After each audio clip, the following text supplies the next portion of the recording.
Bonjour tout le monde, pour notre chronique d'aujourd'hui, on répond à la question « Est-ce que les prix vont continuer de monter ou est-ce qu'on s'en va vers un crash des prix? »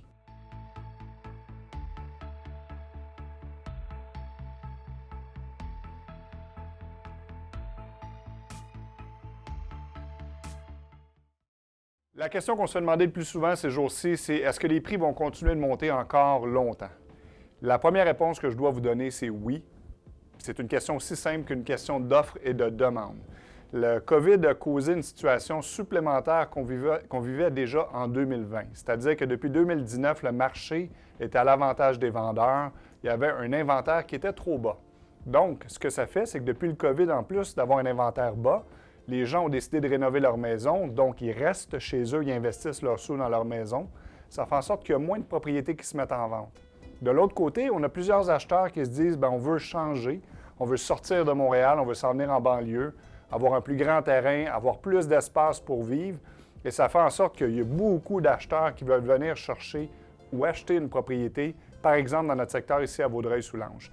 Donc l'offre est très basse et la demande, elle est énorme. Donc c'est quelque chose qu'on voit encore très fort aujourd'hui. Je vous donne un exemple. Hier, on a rentré une offre avec 2 acheteurs sur 2 propriétés différentes. Une des 2 maisons a eu 17 offres, l'autre en a reçu 23. Donc, c'est un marché hyper compétitif pour les acheteurs pour réussir à acheter. Je fais un petit lien sur une vidéo qu'on a déjà faite ou qu'on va vous présenter sous peu qui va vous donner des trucs en tant qu'acheteur à savoir comment vous débrouiller dans ce marché-là. Je reviens sur est-ce que les prix vont continuer de monter. Un autre facteur qui influence les prix beaucoup, c'est les taux d'intérêt qui sont extrêmement bas actuellement. Malgré une petite hausse depuis 2 semaines, les taux d'intérêt tournent autour de 2 pour l'achat d'une propriété. Donc, ça fait en sorte que les acheteurs ont un plus grand pouvoir d'achat et ça influence sur les prix qui montent. On parle d'inventaire. Je veux vous donner des chiffres concrets que ça vous donne une idée. Saint-Lazare est une ville dans laquelle on travaille beaucoup. Pour vous donner une idée, il y a 2 ans, on avait en moyenne au-dessus de 200 propriétés, maisons, copropriétés en vente. Ça incluait les projets de maisons neuves, ça incluait ce qu'il y avait d'usagers dans le marché. Donc, on se retrouvait facilement autour de 230, 240. On a même atteint 280 maisons quand il y a eu le lancement de plusieurs projets de propriétés neuves qui sont arrivés. Actuellement, en date du 16 mars, il y a 48 propriétés en vente à Saint-Lazare. Sur les 48, il y en a 19 d'indiqués avec une promesse d'achat. Donc, il en reste 29. 29 propriétés pour les acheteurs, puis il y en a beaucoup des acheteurs, donc ça ne donne vraiment pas beaucoup de choix. Et sur les 29, il y en a probablement qui ont des offres qui ne sont pas indiquées dans notre système ou que ça a été accepté récemment.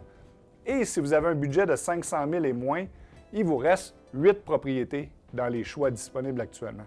Donc, la situation n'est pas facile. Si on regarde côté statistique, on regarde une étude de JLR qui avait été faite en 2016. Même si elle date de 5 ans, vous allez voir, on vous montre le tableau. C'est super intéressant de regarder la fluctuation des prix.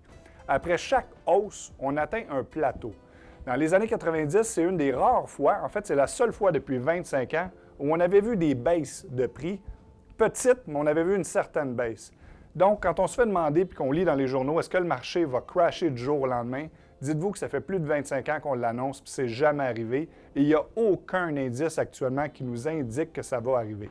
Par contre, c'est inévitable, c'est une question de temps.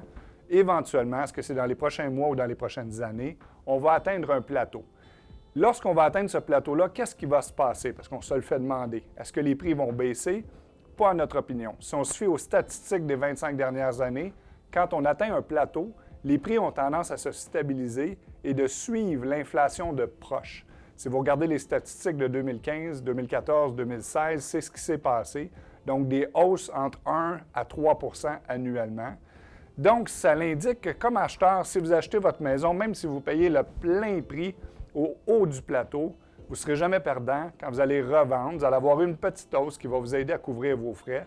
Par contre, ça se peut que le profit ne soit pas aussi intéressant que ceux qui ont acheté il y a 2 ans et qui revendent aujourd'hui. Donc, c'était notre capsule d'aujourd'hui. Je vous invite à nous suivre sur tous les réseaux sociaux, Facebook, Instagram, YouTube, pour des vidéos à chaque semaine avec du contenu de notre équipe. Sur ce, je vous souhaite une belle journée. Vous avez aimé le contenu d'aujourd'hui, vous aimeriez en avoir plus souvent avec nous, c'est simple, il suffit de nous suivre sur YouTube ou sur les réseaux sociaux et vous avez aussi accès juste ici à d'autres contenus déjà faits par notre équipe.